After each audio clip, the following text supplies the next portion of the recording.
Hey guys, hey Instagram, hey Facebook, and hey all the attendees on the webinar. I am literally going through between 3 screens right now, okay? So I'm going to do my best to check on the comments and to interact with you guys, but it's all happening, okay? And if you guys know me, you know that I'm a little bit technically challenged.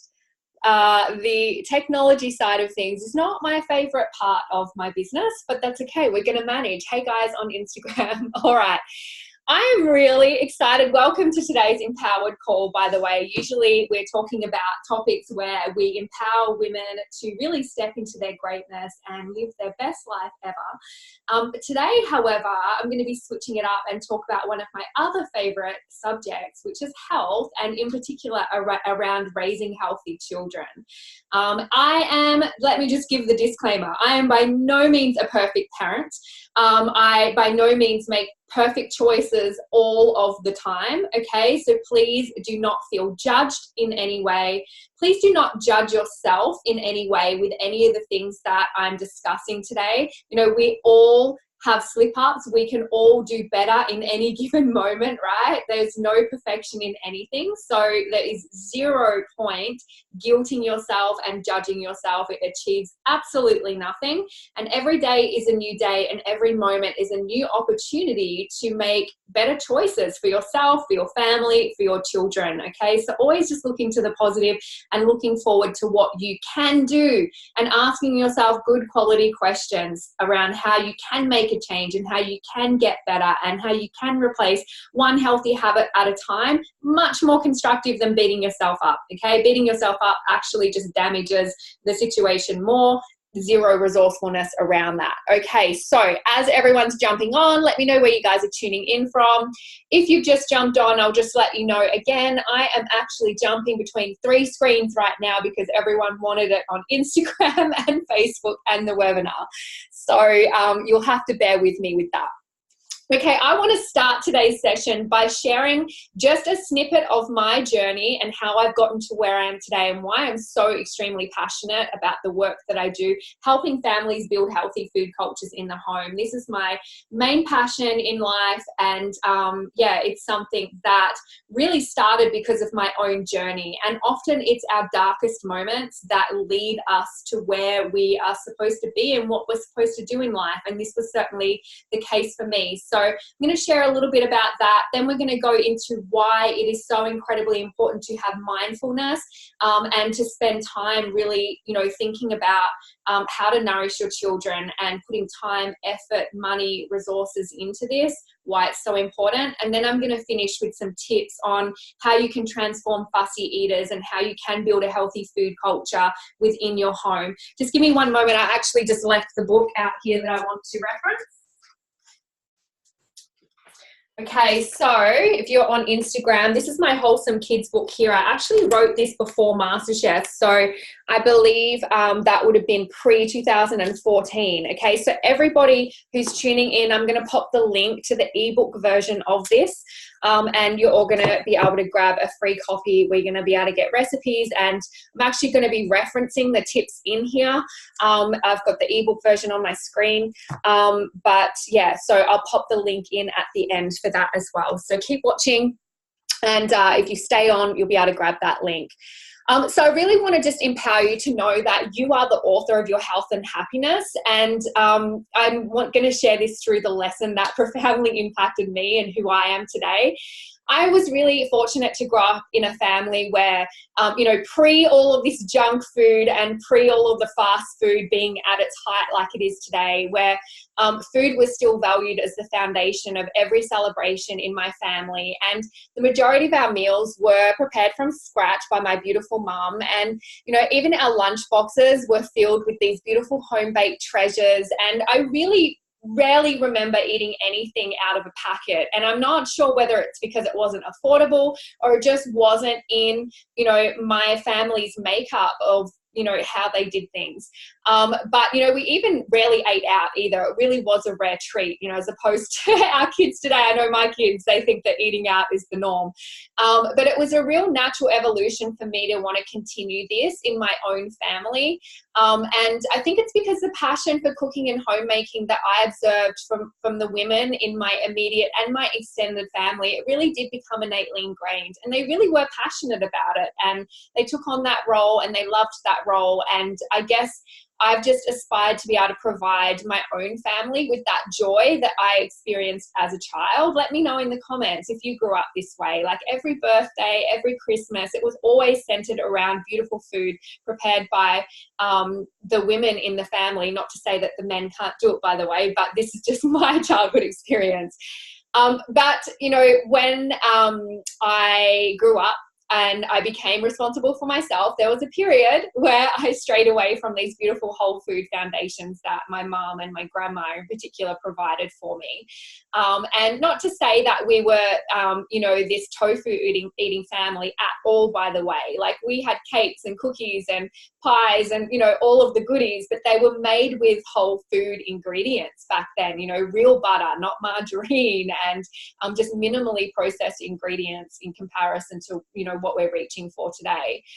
So when I became responsible for myself in my early 20s, I moved out and I found myself really struggling to stay on top of my health. And I just had this series of illnesses begin to unfold. And sorry, I'm not looking at this way. I ended up with lots of different things, but it ended in a really serious bout of chronic fatigue, to the point where I couldn't stand for more than a few minutes at a time. I lost all my passion and joy for life. And I know that it sounds dramatic, but I literally felt like I was dying. Like I could feel the life force just, you know, sucking out of me. And because I was a child who was so active, I used to play so many sports, I was always dancing, I was never sick as a child. So this was a really dramatic change for me, and it was really scary.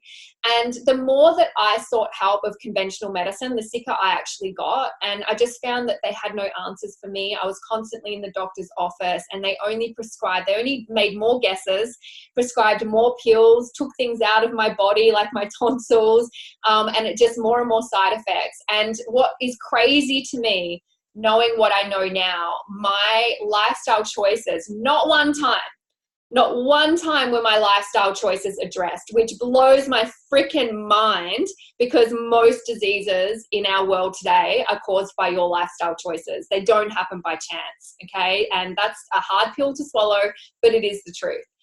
So the day I took responsibility for my health was the day I actually started getting my life back on track. I think I just got to the point of just feeling like I'm dying. I can't even get out of bed. And I started doing my own research. I was so sick and tired of being sick and tired. And what began to unfold really quickly was this really big realization that it was my food choices and my lifestyle choices. So it wasn't just food. I also absolutely hated my job at the time, and I wasn't in a relationship that was fueling a happy version of me. And I believe all of these kind of lifestyle choices also contribute to our well-being. Living with purpose and passion, so incredibly important. And so collectively, these were the things that were making me unwell. And it just made sense to me that the only thing that was going to heal my body was making the right food choices. And that was the medicine that I needed. And so I changed up my diet really quickly. I did loads of research. I took responsibility, and within my health changed dramatically really quickly. But I was back to, you know, my healthy, vital self within about 3 months, which just shows the power of the body's innate ability to heal itself. And I can honestly say, and I'm not saying, by the way, another disclaimer, that we don't need doctors, that they don't do an incredible job, especially with life-threatening, situations. I'm just saying you need to step up and take responsibility for the shit that you put in your body and the stress that you put your body under every single day, because prevention is so much better than cure. And usually the prevention is stopping doing the shit that's making you sick, right? It's not the toxic medication. Like, I was just given antibiotic after antibiotic, which led to my chronic fatigue because it just blew up the bad bacteria in my body. And to this day, I still have challenges with my joints and my immune system because of the effects of how long I was left to have, my body in that sickly state. So I am so grateful, so incredibly, I can honestly say hand on heart that I'm so deeply grateful for this journey, because it really has taught me one of life's greatest lessons, and that is that food is absolutely one of the supreme influences on our health and vitality, and we are responsible, everybody, for what we choose to eat and how this affects our body. We're going to have to ignore that. There's always someone comes to the door when I'm living with you guys. But I'm now living in a beautiful, energized, grateful, passionate filled state and life. And, I've never felt better. And yeah, it's just a far cry from that lethargic and depressed. I was really depressed back then too, unmotivated. And I know every choice I make today now is either leading me down a sick and depressed path or a happy and healthy one. And so we can all reflect on our own choices and where they're leading us, but most importantly, where they're leading our family. You're making choices that your children are following in the footsteps of. So this is not just about you if you're a parent. The equation's simple, and whether you like it or not, we eat an abundance of dead processed food and our body is absolutely going to feel like junk. And if we eat an abundance of food that is full of life and vitality, then we're going to feel abundantly healthy and vital and full of life. Life-giving food is food from Mother Nature. It has an energy signature to it, and energy creates energy. When we put this life force in our body, it creates life force. When we put dead food in our body that's filled with chemicals, of course, this is not going to fuel the best version of us. So once I experienced this for myself, and I think this is the great lesson, is I think most of us don't understand how good we were born to feel every single day. And so you go through life feeling tired, feeling sluggish, feeling unmotivated, hating your job, and you guys think that this is normal. But once you feel how good you're supposed to feel every day, you're internally inspired. You're inspired from within to make good choices because you're addicted to how good you feel. And you wouldn't in a million years want to go back to the tired, sickly state that most people live in, right? Like the zombie state, just getting through every single day, one foot in front of the other, right? So I now have this amazing opportunity, now that I know this, to pass this valuable lesson on to my own children. And, I believe that this is a lesson that can literally save lives, and it gives our children the opportunity for the brightest future, because what they choose to eat today, or what we choose for them, it's quite literally going to determine their potential in life. And it's that fundamentally connected. What they eat today is the building blocks, not just of their body, but of their brain, their ability to think and create happy hormones. We wonder why there's so many behavioral disorders and crazy things going on with our children, but they don't even have the building blocks necessary to create healthy, functioning bodies, right? Almost everything is eaten out of a packet, not from Mother Nature. So I encourage you to, really come back to taking responsibility, become curious about, the environmental choices, the food choices, and all of these influences that are in your life, and, determine whether they're moving your family away from or towards that healthier, longer, fitter, happier life. And so I guess not only do I value my, coming back to my childhood experiences, not only do I value taking on the role of food preparation in the home from, my childhood experiences, but also as I venture further into my career in the health industry, and really just my understanding around true health and wellness and what it really means to be healthy. As that grows, I really appreciate even more food for its true purpose, and it is to nourish the body, it's to nourish the mind, it's to nourish the soul so that we can live our full potential. So, parents, once again, there's no perfect parenting, and I completely understand as a parent it is effing challenging to navigate what is a healthy lifestyle in today's world. We live in this time where understanding how to nourish our children with real food, it really has never been more complicated. And trying to make sense of all the misleading advertising claims and the greenwashing labels, it's so effing challenging. I totally get it, right? It's really complicated, and it's frustrating. And but the truth is, with childhood obesity and behavioral disorders and cancer and diabetes, and with the prospect of our children now not outliving the parents, all of this is on the rise. And so we have to commit to discovering the truth. We have to commit to taking responsibility. We have to commit to learning how to read labels. We have to commit to coming back to the wisdom of whole food for our children and for their future, for the future. It sounds dramatic, but truly for the future of this planet. And it's not just about caring what we're putting in our body. It's about caring where it came from and how it's been prepared and how it's affecting the earth. And it's just such a we're just in this tangled web right now that is just doing such a disservice to us and to nature as well. And we're so disconnected. Even meat, if we had to grow and kill and produce our own meat, we just wouldn't consume it the way that we do. Like, this is just one example, right?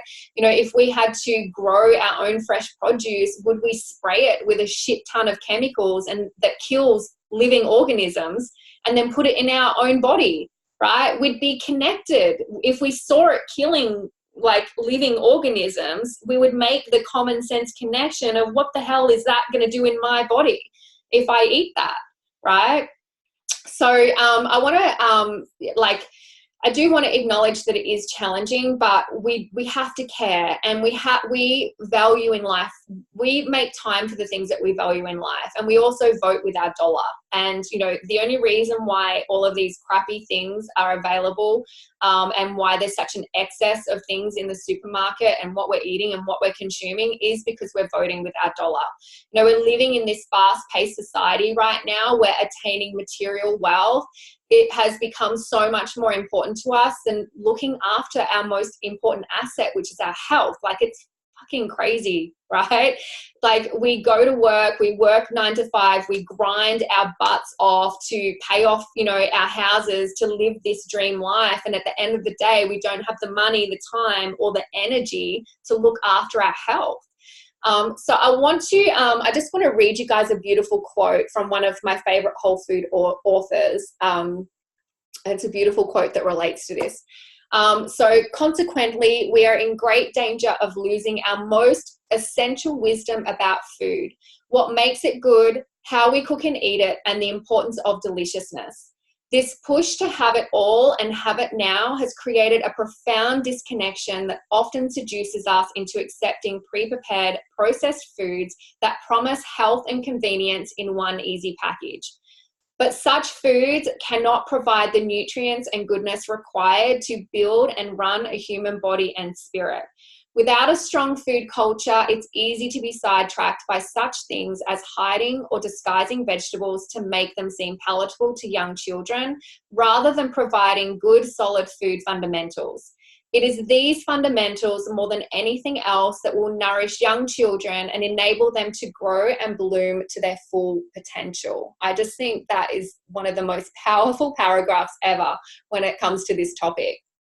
I think, we need to understand, parents, that at the dinner table, we hold the power literally to shape the future of our children and our children's children. And it's not just their perceptions of the world, their attitudes, their successes, but also their health. And, there has been countless studies that have proven the link between the frequency of family breakfasts and dinners and childhood academic and behavioral outcomes. Like, there is a strong connection here. How many of you are seduced into sitting around the TV to eat your meals? And are they even prepared with whole food? Are they, freezer meals, like what, it's craziness what we're doing.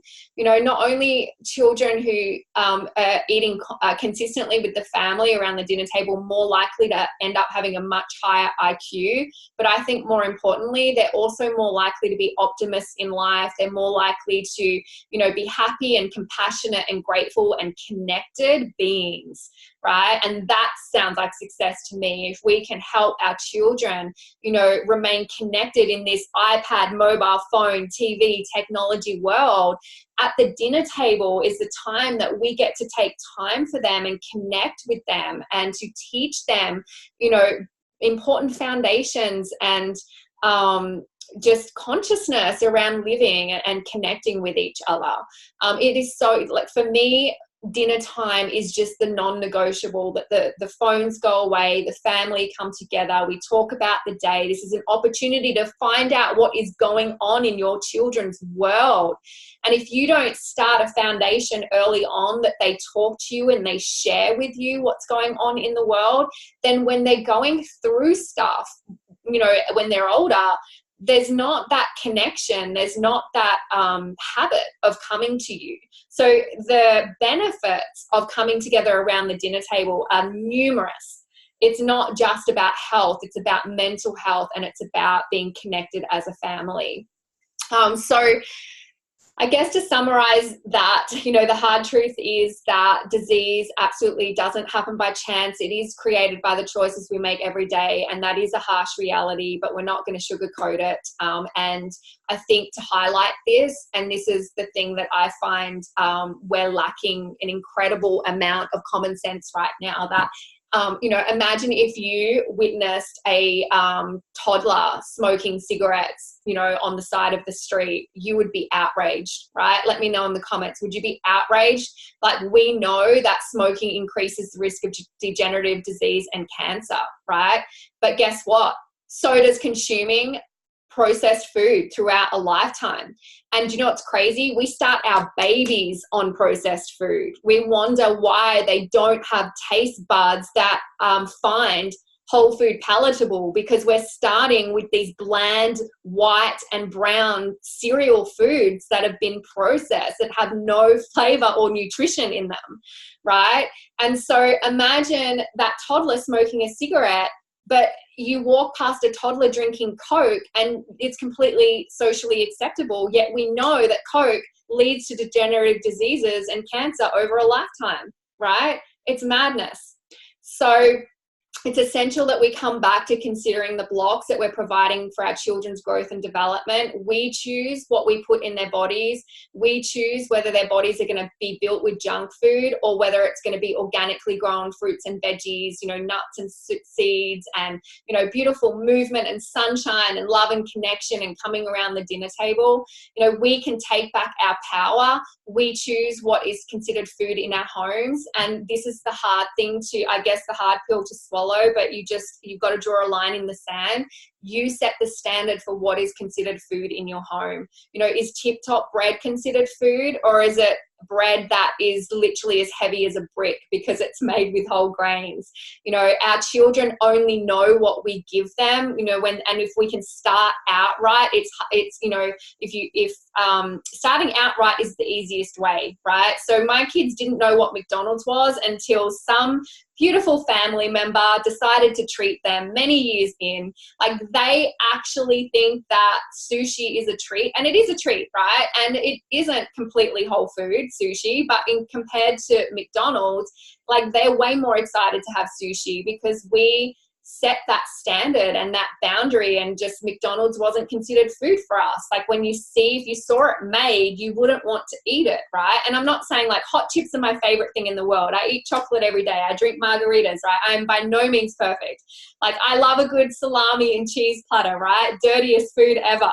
So I'm not making judgment. I'm just highlighting that we create these standards and habits in our home, and we can take our power back. And you know, we can come back to the wisdom of whole food, and it does take effort and mindfulness, but there's not many things more important in this world than you taking responsibility for this. So what I'm going to do now is I've got my Wholesome Kids book here, and I'm going to I'm going to just read through some tips straight out of here. I'm going to pop the links into the chats at the end so you guys can come and download this and use this as a resource. So let's start with how to tame the fussy eater, which the first way to tame a fussy eater is to never call them or label them a fussy eater, because guess what? Our kids have a habit of living up to our expectations of them, okay? So never label your children, okay, unless they're beautiful, positive labels, all right? So that's a number one tip, is never, never, never call them a fussy eater. So I'm going to go through those tips, but you can go back and have a read. All right. So we live in this world. So we've talked about, you know, understanding how important nutrition is, yet we live in a world where we're easily seduced into treating our kids with chemical-laden processed foods, and teaching them to consciously and happily eat a variety of whole foods has never been more challenging.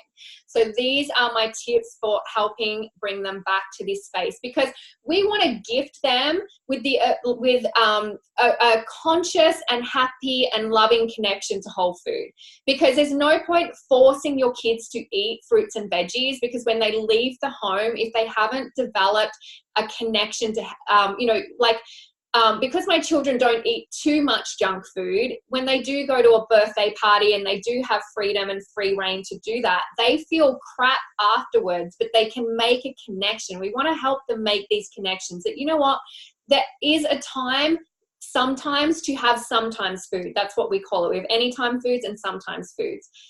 But help your children connect to how it makes them feel. If they feel sick after a birthday party, help them make the connection why. Then they start being more conscious about, you know, when you go to a birthday party, there's lollies and chips and cake and burgers and like just an endless stream of junk food. And it is so wildly out of proportion of what an appropriate serving is. So, you know, my children know they can go to a birthday party and they can choose to have one like decent, like normal serve of whatever they want, and they can enjoy the birthday cake. So we give them reasonable boundaries. And when they do exceed those boundaries, they feel like crap, and we help them make the connection, and they actually don't care to exceed the boundaries, you know, and go crazy because they've made the connection, right? And we want to also help them fall in love with fruits and veggies, because if we're disguising them, when they leave home, they're not going to choose to eat them, okay? So these are really important gifts. So the first thing to do is to make meal times a happy occasion. Coming together as a family to enjoy a delicious, nourishing meal will go a long way in transforming these fussy behaviors, because we get to lead by example with our own food choices and attitudes, okay? We have a significant impact on our children. Now, I guarantee that for some of you listening, your least favorite foods are your children's least favorite foods, because you and your attitude has impacted the child, okay? And there's no judgment on this. We all do it, right? We're going to provide the foods that we enjoy.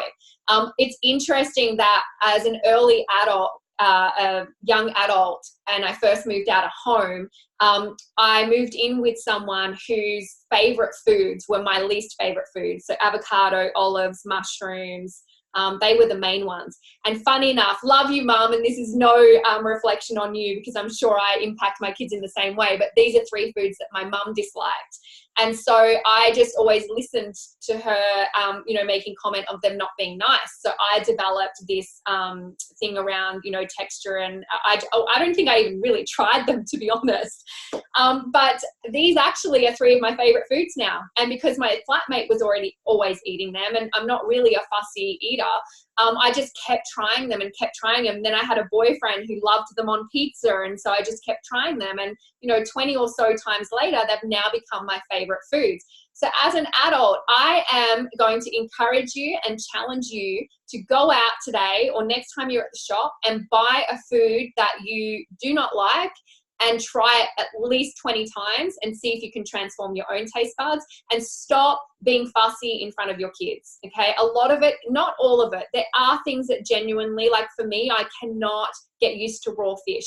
every single time I'm at a restaurant, I keep trying it.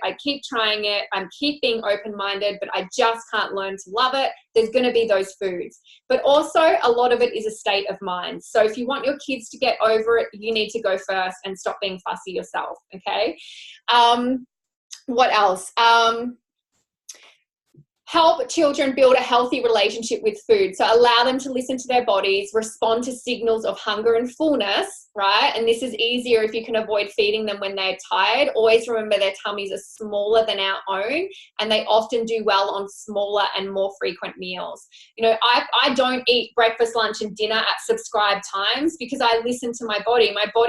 My tummy growls when it's hungry. We have these signals of hunger and fullness. Don't force your kids to eat a huge meal if they're full, right? They don't need to finish it because there are children starving in the world, okay? I'm not laughing at that. I'm just laughing that we use that as a reason why our kids have to finish their plate, right? We're teaching them to overeat.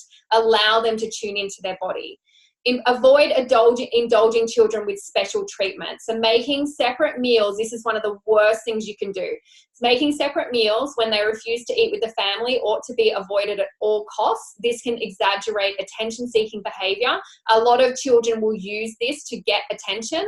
And so often it might be like the middle child or a child that's having challenges in some other area may use being fussy as an attention-seeking behavior, and it will just exaggerate poor choices around food, and it's very challenging to reset these. Never make more than one meal, and certainly don't go make something else for that child who's refusing to eat dinner with the family, okay? If possible, start out right. So the more processed foods you expose your child to early on, the fussier they're likely to be. They contain chemicals that excite the taste bud and brain deliberately so that you buy more, okay, and so that they're addictive. They're nutritionally dead, okay, so therefore hunger is rarely satiated. Your body needs certain building blocks. If it's not getting them, the hunger signal will not switch off, and this is why we overeat, and this is why we put on weight, because we're eating too many empty calories that aren't nutritionally satisfying the body. So our body keeps calling for more food, hoping you're going to put the right building blocks in, okay? So the body will continue to yearn for nutrients it requires to function, repair, and develop. So the cycle begins of overeating. Teach your toddlers to enjoy the flavor of fresh produce before they get hooked on artificial, bland tastes. If they're only exposed to homemade, freshly prepared, unsalted, unsweetened, naturally flavorful foods from Mother Nature, this becomes a standard that other foods are compared to. Although many of the recipes in the book are suitable for toddlers, there's not really a large, so in here, there's not a huge emphasis on first foods, but there are so many incredible resources out there that you can get for that. Provide an environment that will help your children choose healthy food. So always remember, you set the benchmark for what is considered food. And this is one of the many pitfalls for us as a parent, that we need to accept responsibility for our children's food preferences. You know, if they refuse to eat healthy, it may not be, but it may be because we've provided unhealthy choices as an option. Oh, you don't want to eat this roast chicken with the family? Sure, I'll put chicken nuggets on for you, right? We created that as an option and a standard. Same with white bread versus whole grain bread. If you start them on whole grain bread, they don't know what white bread is, right? Choose your battles wisely. Determine which fruits and veggies your children do like, then gradually introduce others. Obsessing over the ones they dislike and force feeding them will only lead to more resistance and a closed mind. It's really important that you really embrace the ones that they do love. And then I really love one of the most resourceful ways, children's palates, texture and flavors take time to adapt to, but it's not like they don't like it so they never will, right? They usually need at least 20 goes. So you need to be persistent. And one of the most positive ways to do this is to just have a culture in your home where it's 3 spoons to learn to like it. Okay, so you don't have to eat it all. Okay, you don't want to make it hard on yourself where you are making things that you can literally see they're going to make themselves vomit. Okay, like for example, one of my daughters hates cooked veggies, right? She hates them. And so I choose my battles wisely. it's healthier for them to be raw anyway, and she will eat a shit ton of veggies raw, right? Like she will eat half a plate and eat them as I'm cutting them up to put on her plate. So I choose my battles wisely. I just give her raw veggies, right? And if I'm putting them in the curry to cook them, I just leave hers out and give them to her raw. And then the ones that they're not sure on, I just give them a little bit. Okay, you don't have to eat half a plate like mummy is. I give them the ones that they love and just a little bit of the one that they need to learn to like, okay? All right, encourage children to participate in the food preparation. So enlisting their help will absolutely guarantee them more enthusiastic about trying new things, okay? That one is a winner for sure. Steer clear of kids' menus. This is a big one. You know, kids' menus assume that your child is a picky eater, okay, with an unsophisticated palate limited to deep fried brown and white foods. All right. I look at the kids' like menu and I'm just like, ugh, just like boring, right? Bland, deep fried, just too much. Like, I mean, I love some hot chips there. Like, I was going to say every now and then, I'd probably eat them every day if I didn't care about my health.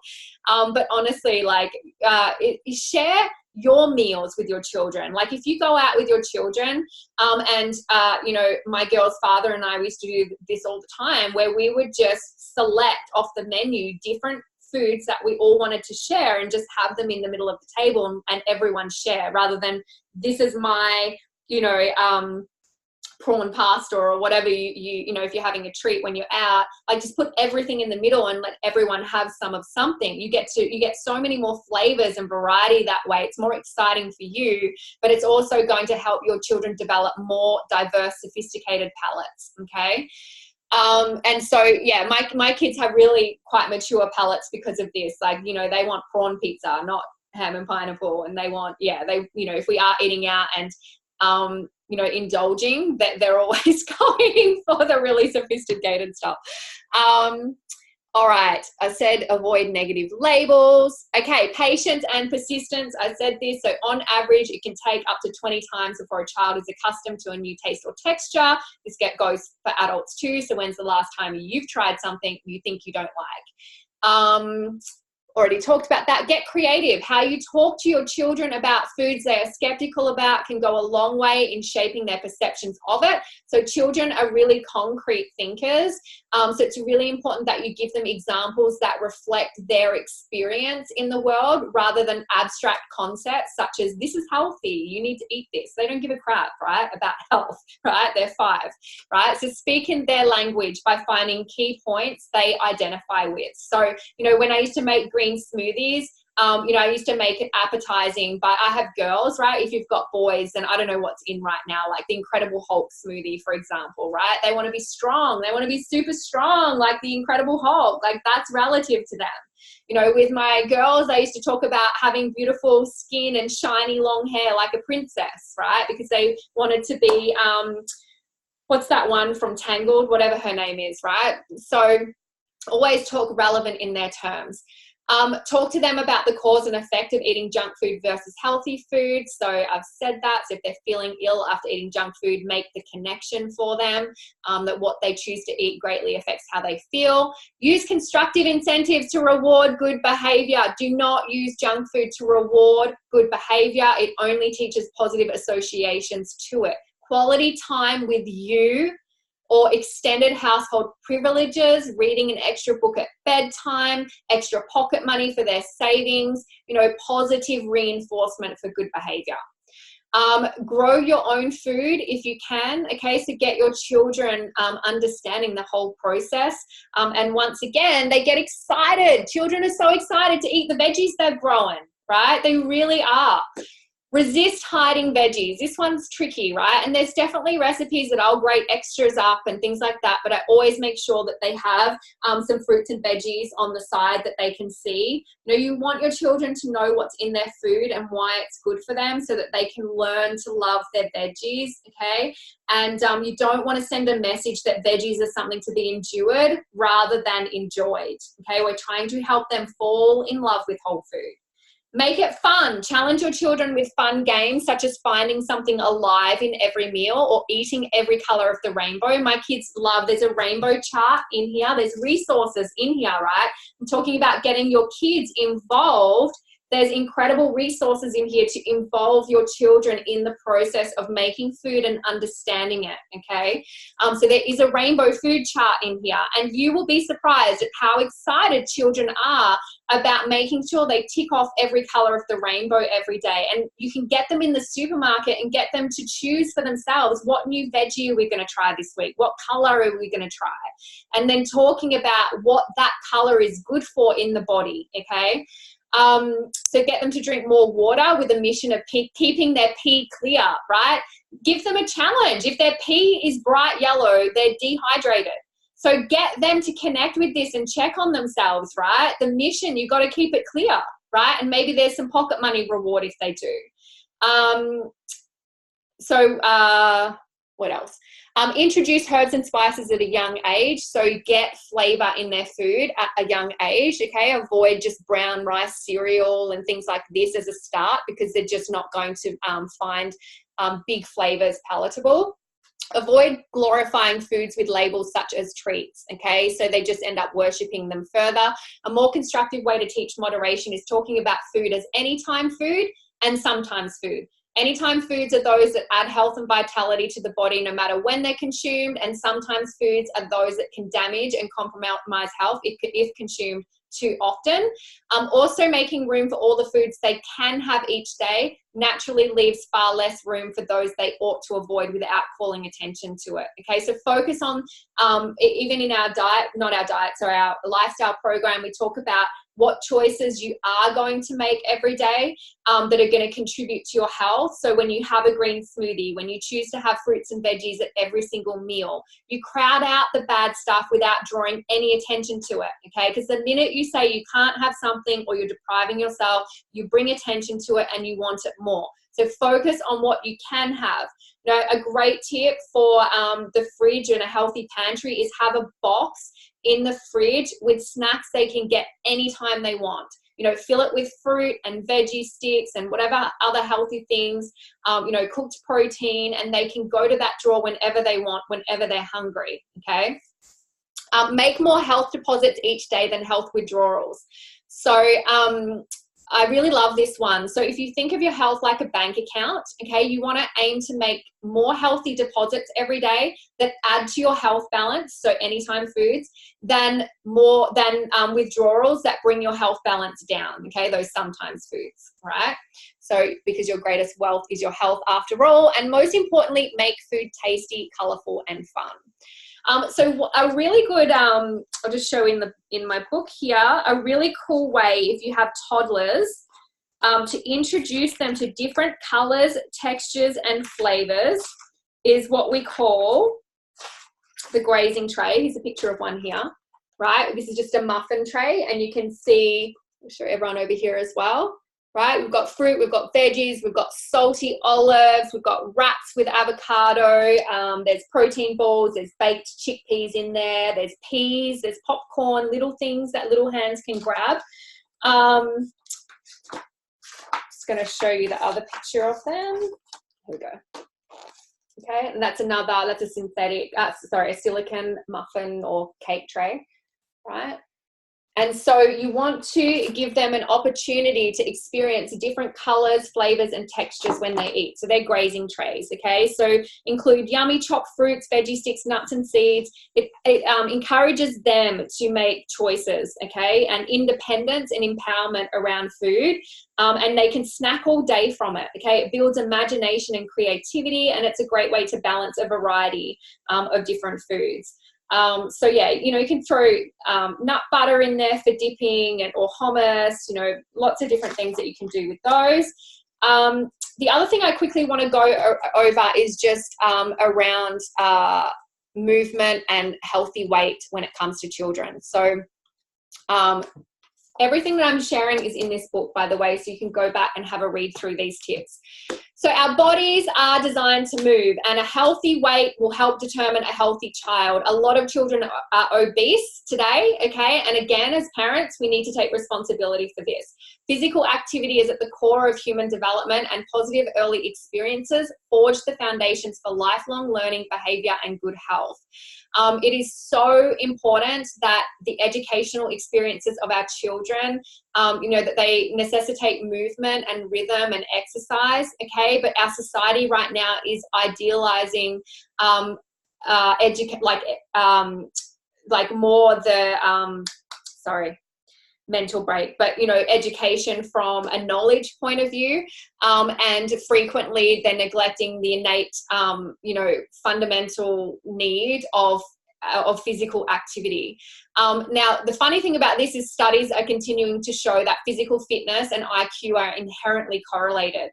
So children are required to sit still whilst being academically indoctrinated for hours on end. Children who need to play and move, okay? I believe this is a misguided assumption, and I think that physical movement is absolutely essential for cognitive growth.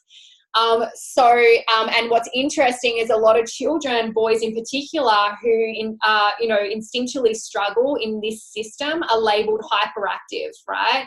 But really they just have these spirited gifts that they're born with, and we're squashing them out of them because we expect children to sit still for so long, right? And then, we've got issues with the food supply, you guys can go and read more in depth in the book. So I'm just going to skip straight to the tips that I've got here around getting your children moving more and keeping them healthy and active. So establish a healthy, balanced and active lifestyle in your home, okay? All family members. Children are great imitators. We need to give them something great to imitate. Okay, so any steps towards a child needing to lose weight, you are absolutely not going to focus on this with them, okay? But you as the parent need to lead by example, okay, and incorporate things for the whole family so everybody benefits and maintains a healthy weight range, okay?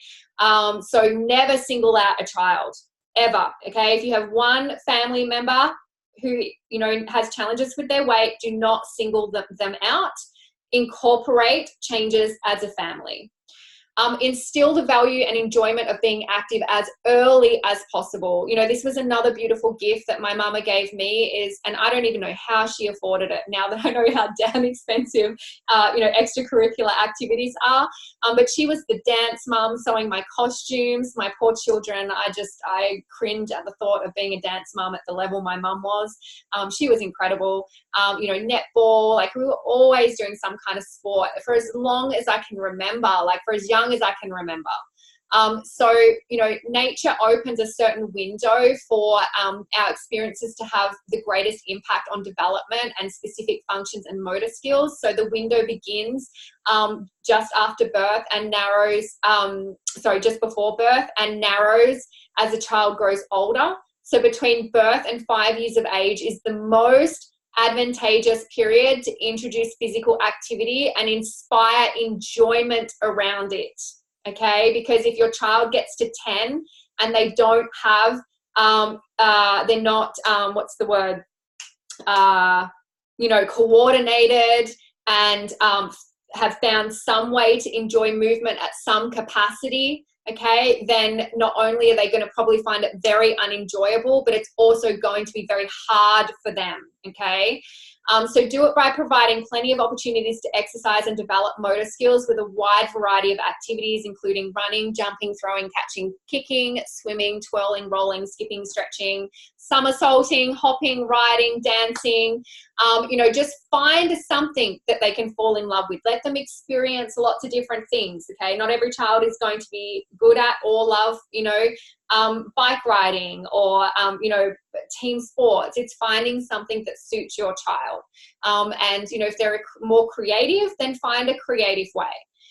Plan for 45 to 60 minutes of physical activity most days of the week for yourself and your children. Something enjoyable, okay? Exercise should never feel like a chore. There's a million things that you could do to move your body, and you can do it individually or as a family, okay? Even just taking the dog for a walk to the park or taking the kids to the park. If you're on the Gold Coast, surfing, right? Kayaking, get them a trampoline, right? Instead of computer games. Yoga, my kids love yoga. Use positive reinforcement. So as discussed, focusing on weight and appearance will be extremely detrimental to achieving lasting results as well as mental health. So alternatively, motivate with positive reinforcement with new healthy habits when they're established is a far more constructive way. So you can do this by verbally noticing new skills achieved and continuing to encourage towards new goals. Okay, so for example, when it comes to healthy eating habits, these goals might look like eating every color of the rainbow each day in fruits and veggies and drinking enough water to keep your pee clear.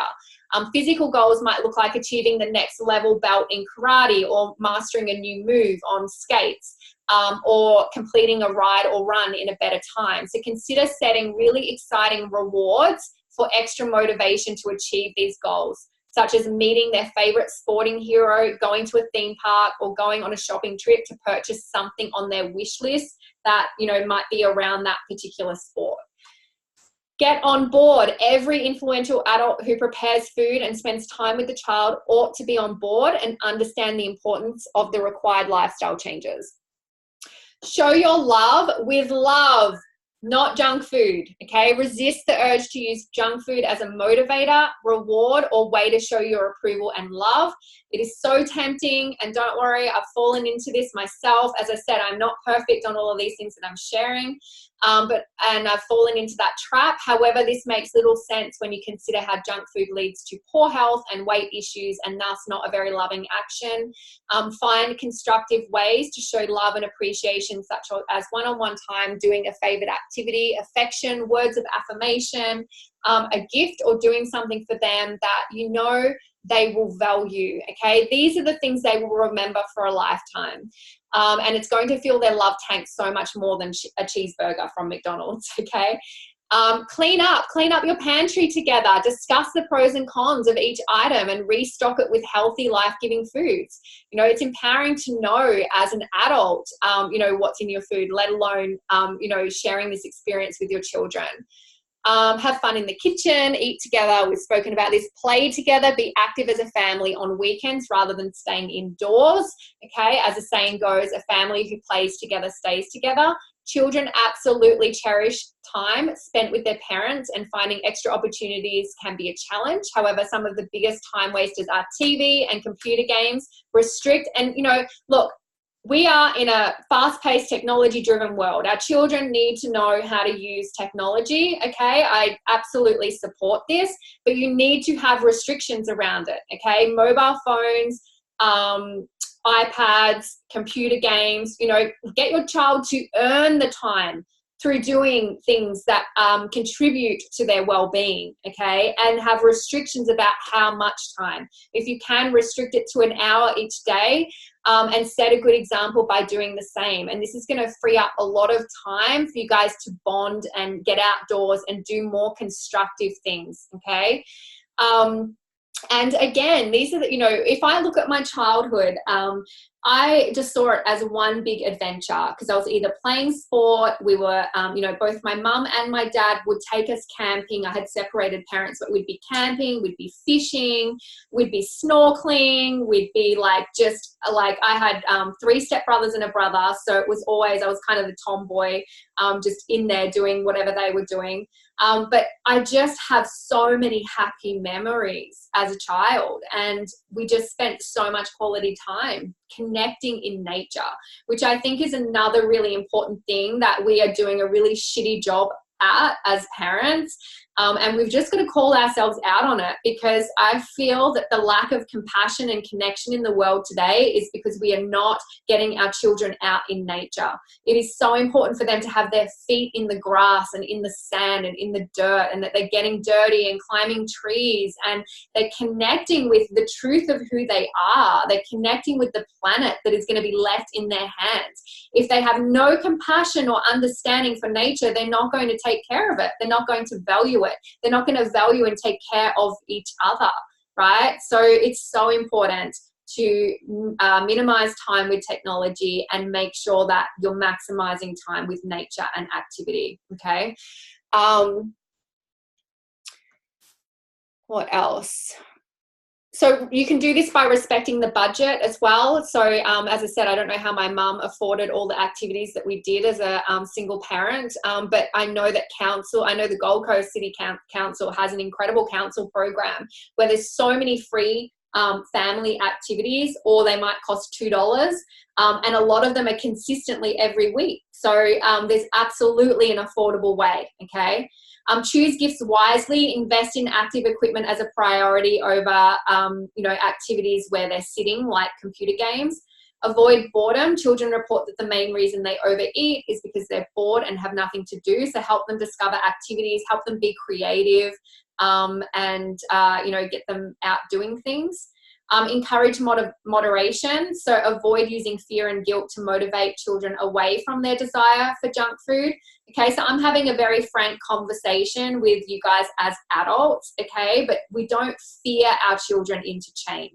We focus on the positive. We focus on healthy choices. We focus on why we make those choices. We focus on talking about how it makes us feel and helping them get connected with this, okay? It's not by, calling negativity to it. So teach them about foods that are healthy anytime. We talked about that. And lastly, and probably most importantly, first, it starts with you respecting yourself.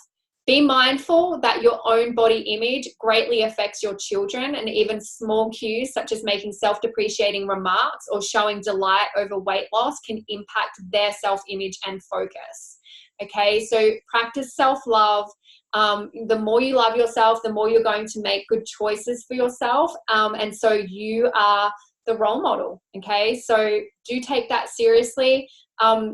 I talk a lot about self-love on my Empowered Women's calls and how many years it's taken me to get there. So again, I'm not giving any judgment here. I have by no means been the perfect role model at all in this department for my children, but they are the influence and inspiration and driver for me to get better every single day so that I can give them the best opportunity.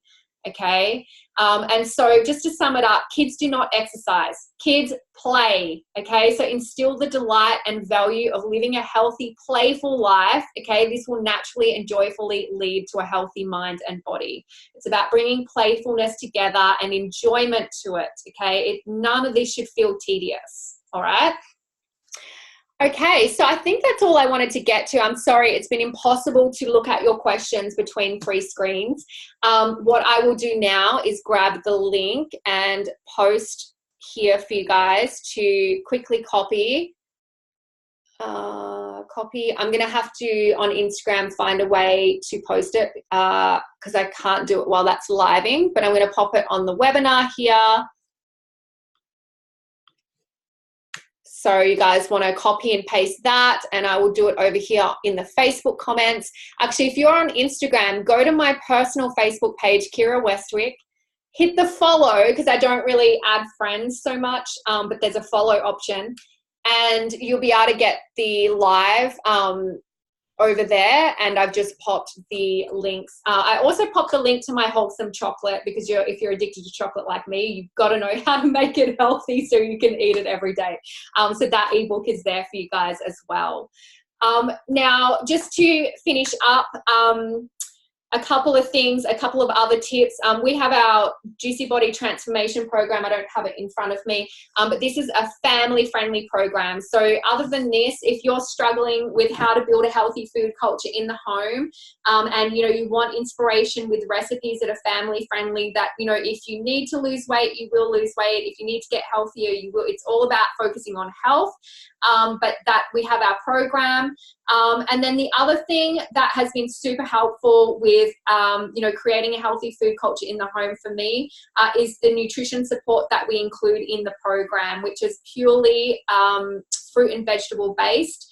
And what we've found is it does help children increase the cravability of a healthy lifestyle. So when you have a child who will only eat brown and white foods, because at a cellular level, they're not getting the nutrients from fruits and veggies, their body doesn't crave it. And you know this, right? If you're on a junk food binge cycle for a month, it's really hard to break that cycle, right? You don't crave fruits and veggies. Whereas when you're in a healthy cycle, you crave more fruits and veggies.